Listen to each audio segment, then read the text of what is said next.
नमस्कार दोस्तों, मैं हूं सुरजीत चावला। आप देख रहे हैं वर्कर विकास डॉट इन। दोस्तों, आप में से जिन लोगों के पास भी पीएफ का खाता है उनके लिए ईपीएफओ की तरफ से एक महत्वपूर्ण अपडेट लेकर के आया हूं।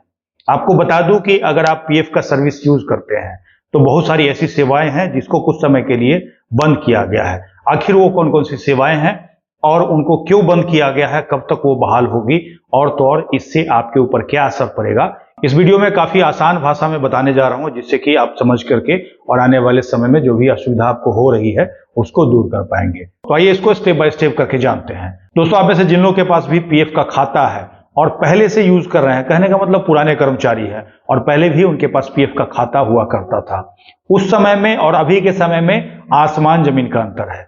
क्योंकि उस समय क्या होता था, आपके पीएफ का नंबर भी पता चल जाता था तो अपना पीएफ का बैलेंस आप चेक नहीं कर पाते थे। जिन लोगों को भी मोबाइल यूज करना आता था वो कर लेते थे।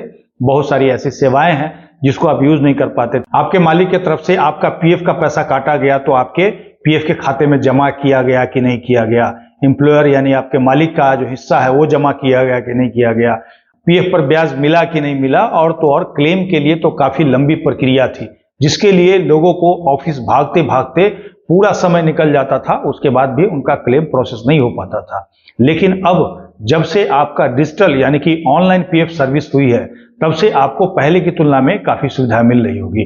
जब चाहते होंगे तब ऑनलाइन लॉगिन करके अपना पीएफ बैलेंस देख लेते होंगे, तरह तरह का आपको अलर्ट आता होगा और तो और बहुत सारी जानकारी अब आपको यूट्यूब पे भी उपलब्ध हो गई है। हमारे जैसे कुछ लोग आपको बताते होंगे। अभी आपको बता दूं, आप में से बहुत सारे पीएफ मेंबर ऐसे हैं जो कि ऑनलाइन बहुत सारी सेवाओं का इस्तेमाल करने जाते होंगे तो नहीं कर पाते होंगे।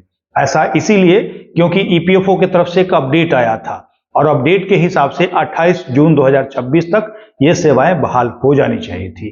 कहने का मतलब जो ऑनलाइन सेवाएं बंद की हुई है, और बताया गया था कि 29 जून 2026 तक ये सेवाएं शुरू हो जाएगी, लेकिन 29 जून तक नहीं होती है और फिर से एक अपडेट आ जाता है और बताया जाता है कि 30 जून तक ये सेवाएं शुरू हो जाएगी।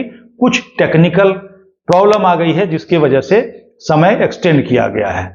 उसके बाद 30 जून भी बीत जाता है और फिर से एक नया डेट आ जाता है कि 2 जुलाई 2026 से आपकी सेवाएं बहाल हो जाएगी। उसके बाद पहले की तरह आप पीएफ का ऑनलाइन सेवाएं जितना भी यूज कर रहे थे उसको यूज कर पाएंगे। और सबसे ज्यादा दिक्कत किसको हो रही है इन सेवाओं की वजह से? तो सबसे ज्यादा दिक्कत उनको हो रही है जो किसी कारणवश, चाहे बीमारी की वजह से या शादी की वजह से या बच्चे की पढ़ाई की वजह से पीएफ का पैसा क्लेम करना चाहते हैं। कहने का मतलब जब से ऑनलाइन सेवाएं बंद की गई है तब से न तो कोई क्लेम कर पा रहे हैं और पहले से भी क्लेम किया हुआ है तो ना उसको ट्रैक कर पाएंगे, और तो और जब तक ये सेवाएं शुरू नहीं होगी तब तक आगे आपका प्रोसेस भी नहीं होगा। तो आखिर ये सेवाएं क्यों बंद की हुई है, आपके मन में ये सवाल जरूर होगा। तो आपको बता दूं कि ईपीएफओ की तरफ से बताया गया है कि आपका जो सिस्टम है, जिस ऑनलाइन सेवा को यूज करते हैं, जिस पोर्टल को यूज करते हैं, उसको अपग्रेड किया जा रहा है। कहने का मतलब पहले की तुलना में ज्यादा आधुनिक, ज्यादा तेज और ज्यादा सुरक्षित, ताकि कोई भी आसानी से इसको यूज कर सके। और तो और इसका जो डाटाबेस है उसको भी सिंक्रोनाइज किया जा रहा है। कहने का मतलब फास्ट किया जा रहा है, क्योंकि जो भी जानकारी ईपीएफओ के पोर्टल पे जाकर के आप चेक करते हैं वो सारा डाटाबेस में रिकॉर्ड होता है, और अगर डाटाबेस स्लो होता है तो जानकारी आपको स्लो मिलती है।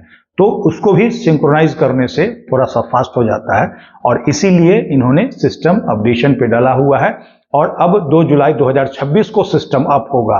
तो ऐसे में आप जरूर जानना चाहेंगे कि आखिर कौन कौन सी सेवाएं हैं जो कि बाधित हो रही है। तो इसके लिए आपको बता दूं कि ईपीएफओ की तरफ से जो बताया गया है उसके हिसाब से ईपीएफ मेंबर पोर्टल और एम्प्लॉयर पोर्टल दोनों का दोनों बंद है।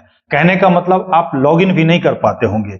यही नहीं बल्कि आपको ऑनलाइन जो सेवाएं ठप है, जिसके तहत आप ऑनलाइन पीएफ क्लेम नहीं कर पाएंगे, पासबुक डाउनलोड नहीं कर पाएंगे, अपना क्लेम स्टेटस ट्रैक नहीं कर पाएंगे, ट्रांसफर रिक्वेस्ट चेक नहीं कर पाएंगे और न ही प्रोफाइल अपडेट कर पाएंगे, और जितनी भी ऑनलाइन सेवाएं हैं उसको इस्तेमाल नहीं कर पाएंगे। और तो और उमंग ऐप के तरफ से जो भी सेवाएं आपको मिलती है वो सारी की सारी बंद रहेगी।